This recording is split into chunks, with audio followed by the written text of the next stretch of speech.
जमीस देनिगा होई गइल लाल करे दीदिया सवाल ए जीजा का हो अरे लेके रावा किस जमीस देनिगा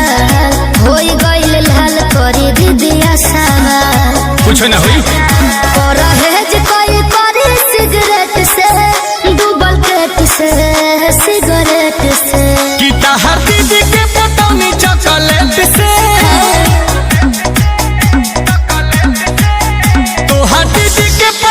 चॉकलेट से चलो तो होके घुमाई दी बुलेट से हम ना जा चलो तो होके घुमाई दी बुलेट से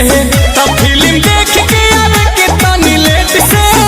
चलो तो होके घुमाई दी बुलेट से चलो तो होके घुमाई दी बुलेट से के बैठबू की ऐठबू कहीं का दीदी से तो तोरे आंख छोड़ा दे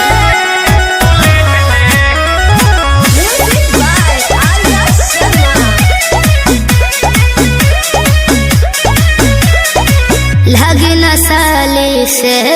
काहे हटी न हाले से मुँहवे जर जाई अरे बाप रे बाप दूध के छाले से कि एगो हाथ से न बाजेला सुनो न होई ताली साली जीजा के खातिर होली जहाँ तो घरवाली हो अभी जाई होने आए तनी लेट से काहे दूसर गेट से तनी लेट से कि तहर दीदी के पटौनी चॉकलेट से तहरा दीदी के पटौनी चॉकलेट से चलो तो होके घुमाई दी बुलेट से चलो तो होके घुमाई दी बुलेट से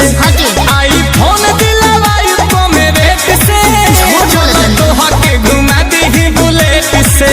चलो तो होके घुमा दी बुलेट से चलो ना हटो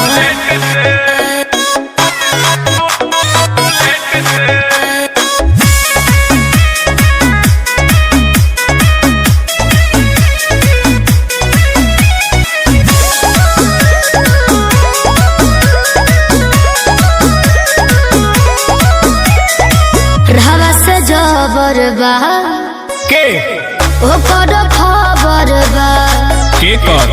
फेरा में जौन परी काहे हमारो लभर बा पहले से दिल नील के नया से तोरा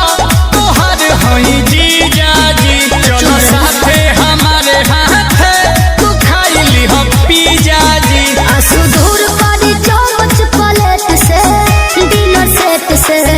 हाय प्लेट से कि तहर दीदी के पटौनी चॉकलेट से तोहर दीदी के पटौनी चॉकलेट से चलो तो होके घुमाई दी बुलेट से कि चलो तो होके घुमाई दी बुलेट से मजा तोहरो भेटाई हो भेट से चलो तो होके घुमाई दी बुलेट से कि चलो तो होके घुमाई दी बुलेट से अरे का फिल्म बारू पेट्रोल पंप अपने बा तेल के कमी ना होई हाँ तो चली